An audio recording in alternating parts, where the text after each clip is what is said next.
going to combine the techniques that we've used in our previous lessons when we made the Momigami with the Japanese kneaded paper and when we did our flower and plant pounding. We're going to combine some of these techniques, and we're also going to add a new technique of painting with spices and fruit. As I'd imagine many of you guys don't have paints at home, we can find paints in our spice cupboard. So I'll first show you how to make the paint. I've used turmeric, so you'll find that in your, hopefully in your spice drawer, spice rack. And I just poured some turmeric in here, and I just poured the tiniest bit of boiling water in here and swirled it around. It's a little bit thick. You can play around with it and see what works for you. I then here used coffee. This is decaf, and it worked absolutely fine. Again, if you want, I would say the more concentrated, the better. This one is paprika. Over here, frozen raspberries. These are frozen raspberries. And I just let them thaw a little bit. These were frozen blueberries. And this is pomegranate tea. I'm not sure if you can see that. You can use anything. Try anything. I've heard black tea works really well. Anything that you can think of, just have a go. So first of all, I've made a key here to show you what the colors will look like. So I'm just going to start off with the turmeric. I'll hold it up for you in just a second. And you can dilute them as much as you want just to get that ideal color. And when they dry, I found that they even turn out different from when you started. It really is amazing what you can get just from the spices in your cupboard. I almost put the paprika and the blueberries. I'm not sure how that would taste. Blueberries. I really like the blueberry color. And the raspberries. I found the raspberries and the pomegranate tea look very similar. Pomegranate's just a little bit pink, a little bit more pink. So I'm going to keep my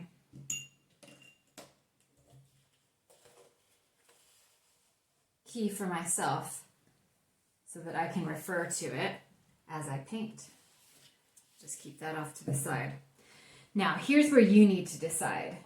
Do you want to create a new picture? So a collage, painting with these things. Some of you told me that your parents threw away your Momigami, so you might not be able to use your Momigami.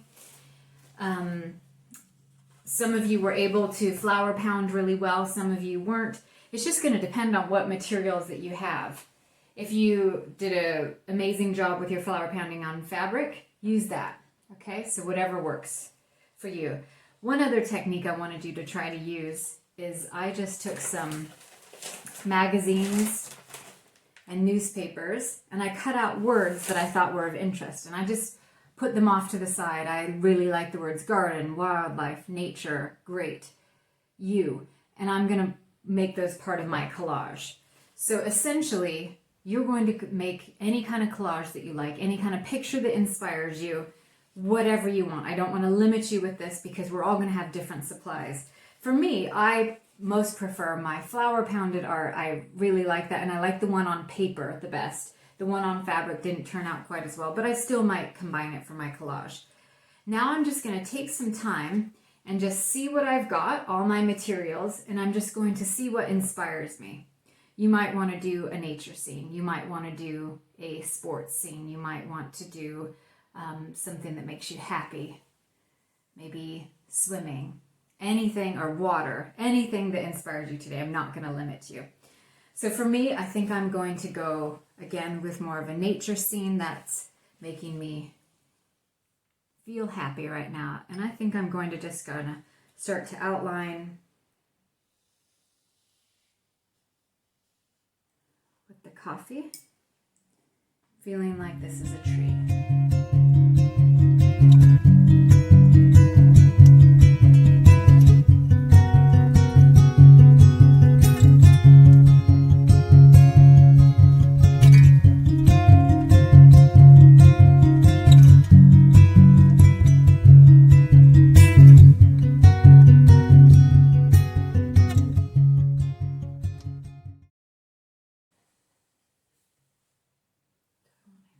bottom? Or do you think I'll go for the top? I think that's fine. Okay. Okay, so by the time you're finished, I hope that you will have combined a few techniques, perhaps using some of the Momigami, your flour pounded fabric or paper, and hopefully some of your spice paint. Here's my end result. I'm fairly happy with that. I've also used some of the Momigami. I tore out some words. Again, you could just use those from a magazine and just tear them out, whatever inspires you.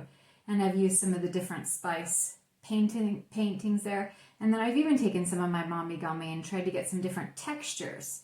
A textile artist would look at those different textures and see how they might work on fabric or something like that. So just experiment with what you've got and see how it goes. I'm sure it will be great. I can't wait to see what you've got.